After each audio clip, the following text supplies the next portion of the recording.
Isso aqui, quem já me acompanhou no Flow, já deve ter visto a longa história que eu contei para isso aqui chegar nas minhas mãos. Isso aqui é um documento de... Vamos lá. Tem cheiro de velho, cara. 1716. Olha, cara, olha que legal. E esse documento, que foi impresso na oficina Pascoal da Silva para Sua Majestade, que na época era Dom João, e ele está escrito... É lógico, isso aqui é um documento impresso em 1716. E aí ele tem aqui na página 9... Está escrito aqui, será que a câmera pega? Você vai precisar ler? Porque aqui, para pegar, tem que ser aqui. Assim, vai precisar ler. Deixa eu só mostrar primeiro aqui, ó.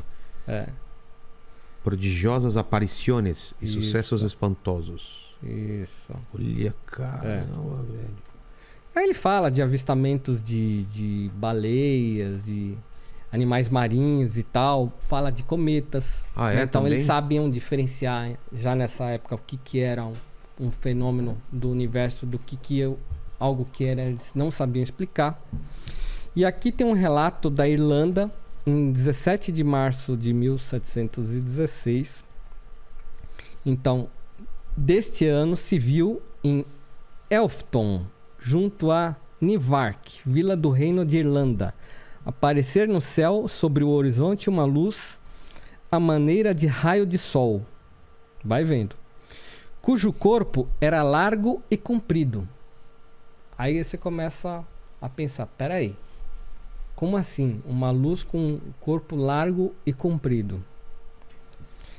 Saía de uma nuvem escura, a qual começou a se mover direita para o zênite.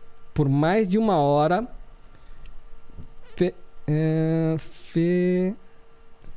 de corpos lúcidos de outra nuvem vizinha da primeira, várias nas cores, porque uns eram negros, outros azuis, alguns cor de fogo, outros amarelos e outras de cores em tanto número que ocupavam uma grande parte do céu.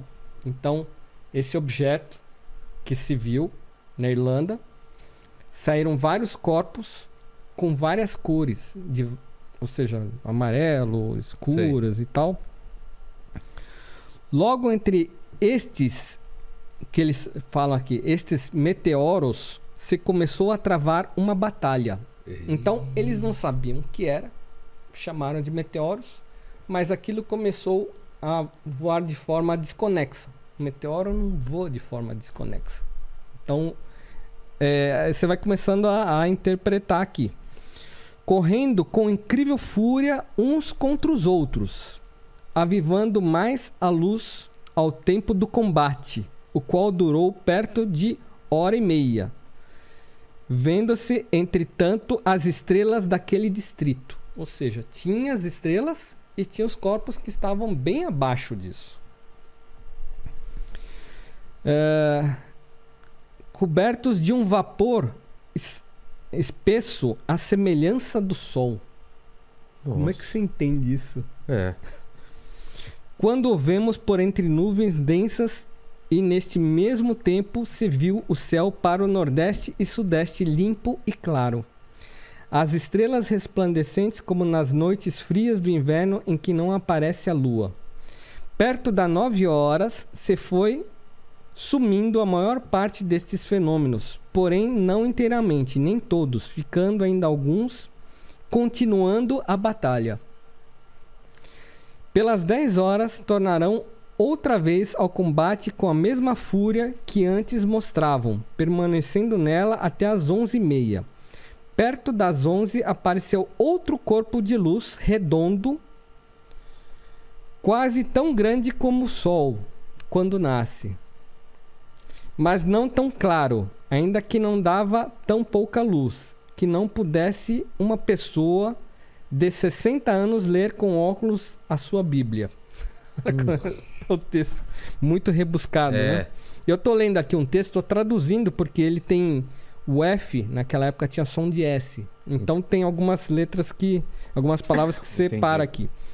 A noite estava quieta e tão serena que não se sentia bafo do vento. Começou a nordeste, foi discorrendo obliquamente pelo horizonte até sudeste. Tudo referido foi visto de 1000 pessoas chamando umas às outras, todas cheias de espanto e de medo, cuidando ter chegado o dia do juízo. Assim se escreveu na Gazeta Flamenga de Lei número 40. Então, isso é um relato de 1716, 17 de março, de um avistamento de objetos voadores não identificados. E esse documento hoje é minha propriedade, extremamente único. E eu consegui ele por um acaso. Podia dar de presente inútil pra gente, né? De presente Olha inútil. que legal isso daqui, cara. Sabe o que parece essas coisas? Parece aquelas coisas de magia, né? Os livros de magia. Você vai aprisionar um demônio aqui porque dentro. Você vai soltar um... É um demônio, né? Então.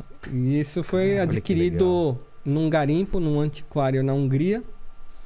Em que eu Hungria? Eu cheguei lá e tentei, numa mímica, pedir alguma coisa você bacana. Não fala húngaro, né? E aí o cara que tava lá fala assim, você é do Brasil, né? Ele conseguiu entender Brasil, que ainda bem que Brasil na Hungria é Brasil mesmo.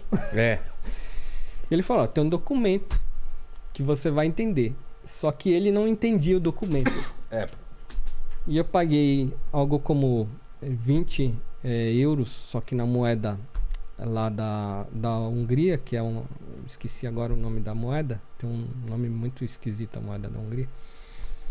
E foi uma grande pichincha, porque o cara não fazia a menor ideia do que ele estava me entregando. Tesouro, né? E aí eu tenho posse de um documento que pode ser, enfim, histórico, né? Exato. Aliás, é histórico, né? Se os homens de preto aparecerem na sua casa, já sabemos que é um documento valioso. Isso aqui está sendo mostrado pela primeira vez numa rede virtual. Ih, cara. E nunca havia sido, inclusive, fotografado.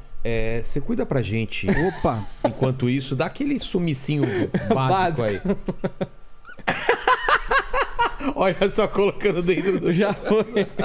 Onde que tá? Eu não vi, você me deu ou não? Não, daqui da mesa. Não achei. É ligeiro aqui. Era uma vez, né? Mas é muito legal mesmo, cara. Bacana. Tem a chavinha e tudo mais. Olha só.